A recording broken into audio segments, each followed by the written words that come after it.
মানৱ জীৱনৰ আচৰণৰ বহু মহত্বপূৰ্ণ। আনকি এইটো কয় যে মানুহে আচৰণৰ কুশলতাই মানুহক মানুহ হিচাপে বনায় আৰু তাৰ পৰাই সফলতাৰ শীৰ্ষলৈ অতিক্ৰম কৰায়। নমস্কাৰ বন্ধুসকল, আছাম মটিভেটিং চেনেললৈ সকলোকে স্বাগতম জনালোঁ। বন্ধুসকল, আপোনালোকলৈ আগবঢ়াইছোঁ ডেল কাৰ্নেগীয়ে কোৱা মানুহৰ আচৰণৰ কিছুমান নিয়ম, যিবিলাক নিয়ম লেখকে ডাঙৰ ডাঙৰ সফল ব্যক্তিৰ পৰা তুলি লোৱা হৈছে। সেই নিয়মবিলাক আদৰি লৈ সমাজখনৰ প্ৰতি প্ৰভাৱিত কৰি শীৰ্ষ স্থানলৈ আগবাঢ়িছে। এজন অশিক্ষিত প্ৰতিভা নথকা ব্যক্তিয়েও ভাল আচৰণৰ মাধ্যমেৰে ডাঙৰ ডাঙৰ সফলতা অৰ্জন কৰিব পাৰে। আমাৰ সমাজত বহুতো এনেধৰণৰ উদাহৰণ আছে। মই এইটো ক'ব খোজা নাই যে অকল ভাল আচৰণৰ দ্বাৰাই মানুহে সফলতা অৰ্জন কৰে বুলি। মই এইটো ক'ব বিচাৰিছোঁ যে এজন ভাল আচৰণ ব্যক্তিয়ে সমাজখনৰ উচ্চ স্থানত থাকে।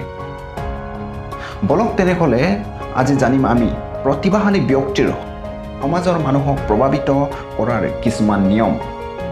তাৰে ভিতৰত প্ৰথমটো নিয়মটো হৈছে কেতিয়াও আনক সমালোচনা নকৰিবা। তাৰ পৰা আপোনাৰ কোনো ধৰণৰ উন্নতি নহয়, বৰঞ্চ আপোনাৰ ক্ষতিহে হয়। 1842 চনত আব্ৰাহাম লিংকনে এদিনাখন জেমছ হিণ্ডছ নামৰ অহংকাৰী তথা কঙাল ব্যক্তিক এটা সমালোচনাৰ চিঠি প্ৰেৰণ কৰিছিলে। সেই লিংকনৰ সমালোচনাৰ কথা বাতৰি কাকতত প্ৰকাশ পালে। তেতিয়া সেই ব্যক্তিজনে সেই বাতৰি কাকতৰ প্ৰকাশৰ খবৰ পাই খঙতে লিংকনৰ ওচৰলৈ গ'ল আৰু লিংকনৰ ওচৰত গৈ দ্বন্দ্বযুদ্ধৰ প্ৰস্তাৱ দিলে। লিংকনে এই দ্বন্দ্বযুদ্ধৰ প্ৰস্তাৱ মানি লোৱা নাছিল, কিন্তু তেওঁৰ আত্মসন্মান বচাবৰ কাৰণে মানি ল'ব লগা হ'ল।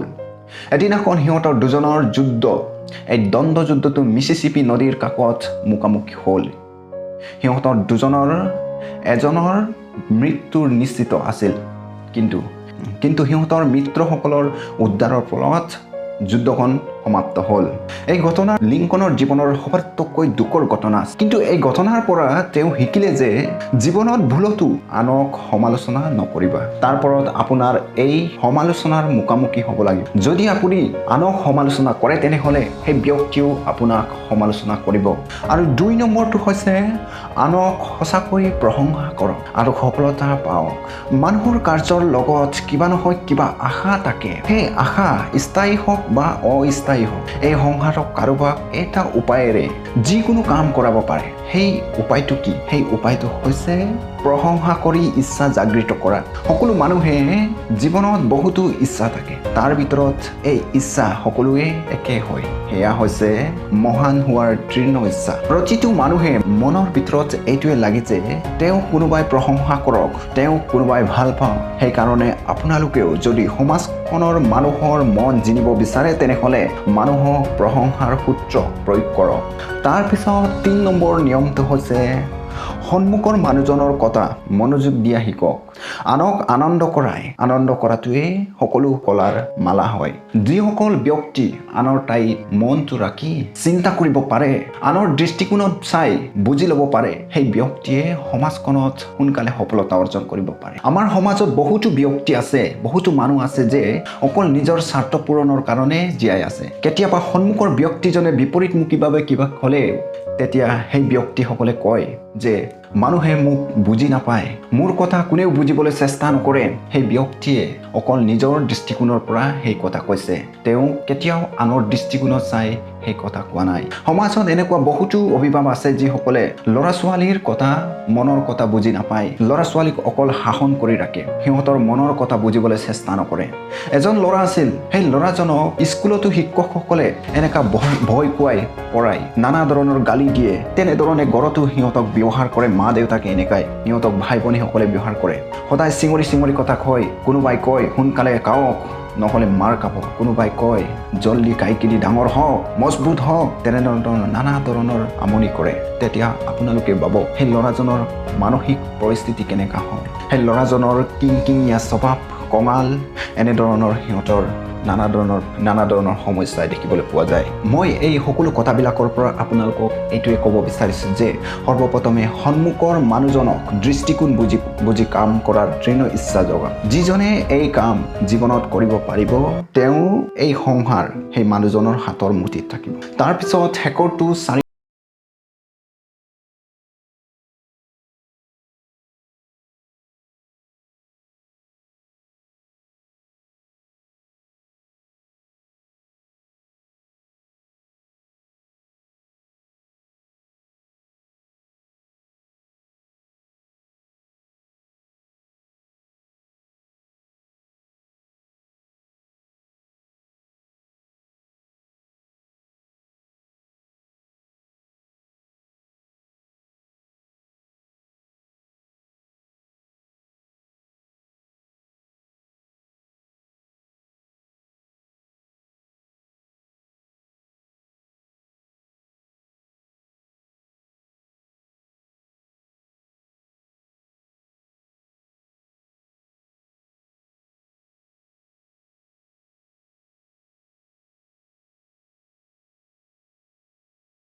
পাৰিব।